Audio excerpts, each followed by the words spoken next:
بسم اللہ الرحمن الرحیم۔ اللہ تعالیٰ کے ناموں کی جو ایک سیریز چل رہی ہے کہ جس کے اندر میں ان کے بینیفٹس وغیرہ بتاتا ہوں اور جس مقصد کے لیے ان کو پڑھا جاتا ہے وہ میں آپ لوگوں کو بتا دیتا ہوں۔ آج جو ہے تقریباً 7 نیم اور ہیں جس کے بینیفٹس اور جن کے مقصد کے لیے جس مقصد کے لیے پڑھا جاتا ہے وہ میں آپ لوگوں کو بتاؤں گا، جس میں احد سمد اور مالک الملکی ذوالجلال والاکرام، الہادی نافع النور، الہادی نافع النور، یہ نام ہے جس کے بارے میں آج آپ لوگوں کو بتاؤں گا۔ سب سے پہلے احد صمد، 1.25 دفعہ 1,25,000 ٹائمز، 1.25 دفعہ اگر کوئی اس نام کو پڑھتا ہے احد صمد احد صمد احد صمد اس طرح، لیکن اس کو آپ نے پڑھنا کیسے؟ یا اللہ یا احد یا صمد، یا اللہ یا احد یا صمد، یہ 3 نام اس طرح ملا کے پڑھیں گے، ایک دفعہ کاؤنٹ ہوگا، ٹھیک ہے؟ 1.25 دفعہ جو بھی اس کو پڑھتا ہے اس کی ہر خواہش اللہ تعالیٰ جو ہے وہ پوری فرما دیتے ہیں، جو بھی اس کی خواہش ہوگی اللہ تعالیٰ اس کو پورا فرما دیتے ہیں، ٹھیک ہے؟ یہ ہو گیا۔ اس کے بعد ہے مالک الملکی ذوالجلال والاکرام، مالک الملکی ذوالجلال والاکرام، ٹھیک ہے؟ اب آپ نے اس کو پڑھنا کیسے، پہلے میں وہ آپ لوگوں کو بتا دیتا ہوں اور پھر کتنی دفعہ اس کو پڑھنا ہے وہ بھی میں بتا دوں گا۔ اللہم مالک الملکی یا ذا الجلال والاکرام اسألک رضاک والجنت والعفو والعافیہ، یہ میں اسکرین پہ بھی اس کو مینشن کر دوں گا، ٹھیک ہے؟ اس کو یہ پوری لائن اس طرح آپ نے پڑھنی ہے۔ اب اس کو پڑھنا کتنا ہے؟ صبح شام جو ہے 21 دفعہ 21 ٹائمز، اور شروع اور آخر میں اس کو 7 دفعہ درود ابراہیم پڑھنی ہے، ٹھیک ہے؟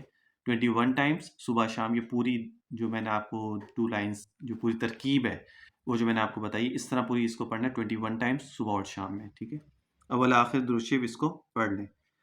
اچھا، دنیا میں بھی عزت و دولت بڑھے گی، اس کا یہ فائدہ ہے، دنیا میں عزت بھی ملے گی اور دولت بھی ملے گی۔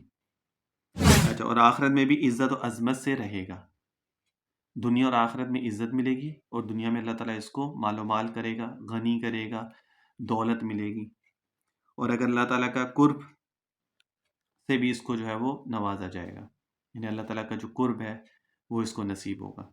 اس کے اتنے فائدے ہیں، ہے چھوٹا سا ہے، کوئی اتنا مشکل بھی نہیں ہے، صرف 21 ٹائمز اس کو صبح شام پڑھنا ہے۔ تو جس طرح میں اکثر اپنی ویڈیوز میں کہتا ہوں کہ ان کے بہت زیادہ فائدے ہیں اسماء الحسنہ کے، اور بہت سارے مقاصد، ڈیفرنٹ جو کام ہوتے ہیں، خواہشات ہوتی ہیں انسان کی، اس کے لیے اس کو ہم پڑھتے ہیں، لیکن اس کا اس کو روٹین میں پڑھا جاتا ہے، اس میں گیپ نہیں دیا جاتا کہ ایک دن پڑھا، 2 دن پڑھا پھر چھوڑ دیا، پھر 2-3 دن پڑھا پھر چھوڑ دیا، نہیں۔ جس طرح کھانا وغیرہ ہمارے لیے ضروری ہے، ہم اس کو نہیں چھوڑ سکتے، ٹھیک ہے؟ تو اسی طرح یہ اسماء الحسنہ جو ہیں ان کو بھی ہم نہیں چھوڑتے ہیں، اس کو ہم ایسے ہی پڑھتے ہیں، ریگولر اس کو پڑھا جاتا ہے، ٹھیک۔ اچھا، اس کے بعد ہے الہادی النافع النور، یہ 3 نام ہے۔ اگر بے نمازی یا گناہ گار، جو بے نمازی جو نماز نہیں پڑھتا، جو گناہ گار ہے جسے گناہ نہیں چھوٹتے ہیں، ان اسماء کو، یعنی جو اللہ تعالیٰ کے نام ہیں وہ ترکیب ابھی میں آپ کو بتا دیتا ہوں، ان کو صبح شام 41 ٹائمز پڑھتا ہے، شروع اور آخر میں درود شریف پڑھتا ہے 41 ٹائمز۔ گناہ گار ہے یا بے نمازی ہے، نماز نہیں پڑھتا، اس کا دل نہیں چاہتا نماز پڑھنے کا، تو 41 ٹائمز صبح شام اس کو پڑھے اور شروع آخر میں درود شریف پڑھ لے۔ اپنی ہدایت کے لیے اور گناہوں کو چھوڑنے کے لیے اللہ تعالیٰ سے دعا کرے تو انشاءاللہ تعالیٰ اس سے ضرور فائدہ ہوتا ہے، ٹھیک ہے؟ اور اللہ تعالیٰ اس کو نیک بھی بنا دیتے ہیں، ظاہر سی بات ہے جب گناہ چھوٹیں گے اور نماز پڑھنا شروع کر دے گا تو اللہ تعالیٰ اس کو نیک اور صالح بنا دیں گے، ٹھیک ہے؟ اور دل اس کا جو ہے وہ روشن ہوگا، اللہ تعالیٰ اس میں بھی نورانیت پیدا فرما دیں گے، دل میں بھی، دین و مال میں نقصان سے بچے گا۔